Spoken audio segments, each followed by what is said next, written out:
Mac, how much farther do we have to go? I'm completely exhausted. Just a little longer, Mac replied. Google Maps says it's only 5 kilometers away. We've been traveling for the last 5 hours and you haven't stopped the car even once. I'm feeling terrible now. I understand your condition, he said softly, smiling at his wife, who was 7 months pregnant. But you have to understand me too.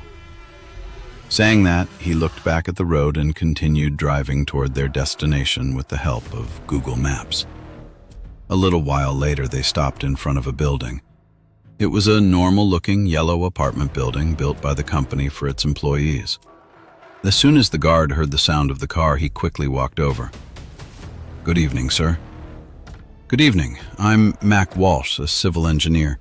The company assigned me an apartment here." "Yes, sir. The manager informed us about you. Apartment number 18 has been cleaned and prepared for your stay. Please, go ahead and I'll bring your luggage." As the guard stepped closer to the car, Emma got out. The moment the guard noticed her pregnant belly, he suddenly stepped back. "What happened?" Mac asked. "Nothing, sir. Actually, I think you should take Madam to a hotel instead. There's a very nice hotel about 2 kilometers from here. Stay there for a day or two and we'll arrange another house for you." "What are you talking about?" Mac frowned. "A minute ago you said apartment 18 was ready for us. Now you're saying you'll arrange another house?"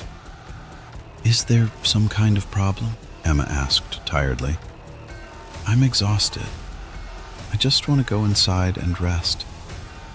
No, there's no problem," the guard replied nervously. Mac gestured for the guard to bring the luggage and took Emma toward the elevator. As the guard watched them leave, his eyes slowly shifted toward apartment number 18 on the 3rd floor. The lights inside were flickering on and off. "This apartment is actually really nice," Emma said while looking around. "I thought moving to a new place would feel strange, but this is even bigger and better than our old apartment." "Well," Mac laughed, "our baby is coming soon, and I just got promoted. Of course we'd get a bigger place." The two happily explored the apartment together, but behind them, a shadow silently followed. It held a doll in its arms and smiled while staring at them. That night, around 1:30 a.m., Emma suddenly felt someone beside her on the bed. A rough hand slowly moved across her stomach. "Mac, what are you doing? Please let me sleep," she mumbled sleepily while pushing the hand away. But the hand felt extremely rough and burning hot.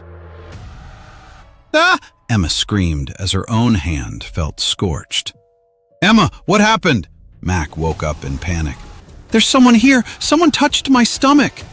"There's nobody here," Mac said while checking the room. But there was no burn mark at all. "See, I told you," Mac sighed. "It was probably just a dream. This place is new, so maybe you're feeling uneasy." He gently pulled her close. "Come here. Try to sleep." Mac comforted Emma until she finally fell asleep. Far away in the corner of the room, the shadow lovingly cradled its doll. The next morning, Mac got ready for work. Emma, however, looked disturbed. "What happened?" he asked. "What are you thinking about?" "Mac, believe me, someone was here last night." "There you go again," he said with a small laugh. "You must have had a nightmare." Emma smiled faintly, but deep down, she knew it wasn't a dream. After Mac left, Emma sat on the balcony drinking tea. Suddenly the doorbell rang. When she opened the door, a maid stood outside. "Who are you?" Emma asked. "The guard sent me," the woman replied.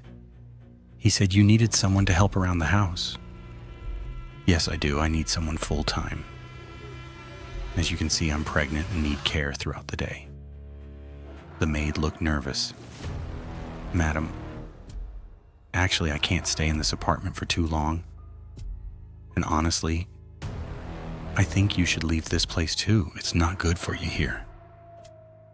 Before she could say anything else, loud crashing sounds came from the kitchen. Both women rushed inside. A black cat stood there staring at them with glowing red eyes. The maid panicked and ran toward the elevator. But as soon as the elevator doors opened, the same black cat was already sitting inside. "Well, how did this cat get here?" she whispered fearfully. Before she could react, the cat slowly transformed into a dark shadow. Then it began crying loudly. The sound was horrifying. Blood started pouring from the maid's ears, then from her nose, then from her mouth. Within seconds, she collapsed dead. Nobody understood how she died. That evening, when Mac returned home, he found Emma deeply disturbed by the incident. "Look," Mac said gently, "I understand you're scared, but please don't stay upset. It's not good for our baby." "Ever since we came here, something terrible keeps happening," Emma whispered. "There's definitely something wrong with this place." "Don't think about it too much," Mac replied. "Did you eat anything today?" Emma shook her head. So Mac immediately ordered food online. After dinner, the two sat together in the balcony quietly. Suddenly, a soft lullaby echoed through the apartment. "Chanda haitu. Mera suraj haitu." Emma immediately looked around. At the same time, the baby inside her womb started kicking violently. "Macdo, did you hear that?" she whispered.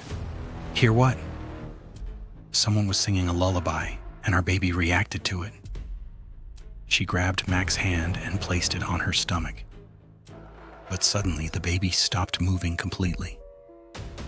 "Emma," Mac sighed. "It's late at night. The baby's probably asleep. And you've clearly been watching too many horror shows lately." "Mac, why don't you believe me?" Emma cried. "I know someone is here. I can feel it." Mac looked at her carefully, then hugged her gently. "There's nobody here except you and me," he whispered. "If someone was singing, I would have heard it too."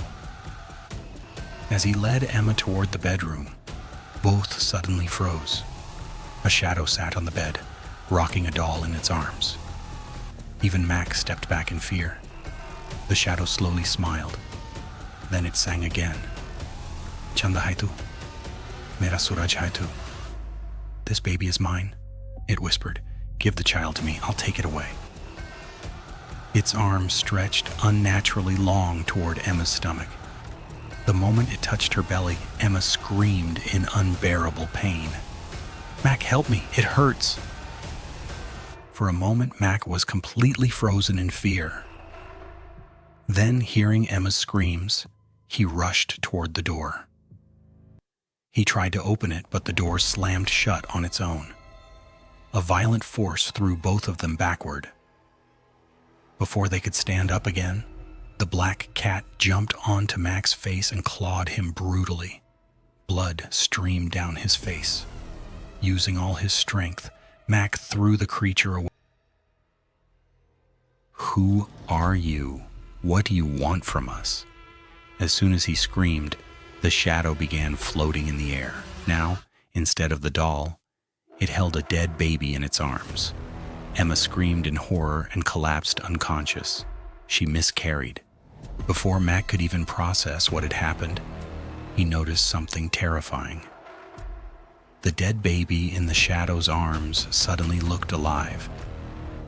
The next day at the hospital, the guard and several residents came to meet them. The guard looked devastated.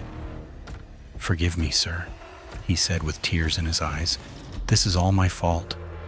The moment I saw Madam was pregnant, I should have stopped you from entering that apartment." "What was that thing?" Mac asked weakly. "Who was that woman? And that child?" The guard took a deep breath.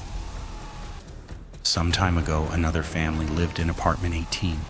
The wife couldn't have children, and slowly she lost her sanity. She started treating a doll like it was her baby." He paused. "Later, The couple decided to use a surrogate mother, but the surrogate manipulated the husband completely. "If you want this baby," she told him, "you'll have to marry me. Otherwise, I'll disappear with the child forever." The husband became obsessed with having a baby. He lost all sense of right and wrong. The guard's voice trembled. He burned his own wife alive inside that apartment, along with her doll. People believed it was an electrical short circuit, but ever since then, her spirit has remained trapped there. He looked toward Emma sadly. Perhaps when she saw Madame pregnant, she was reminded of the surrogate woman who betrayed her, and she took her revenge. After losing her baby, Emma's mental condition deteriorated badly, so Mac took her far away from that city. But even today, people say that late at night, the sound of a lullaby can still be heard from apartment number 18. And if you ever hear someone singing softly in the dark, make sure you are not living in apartment 18.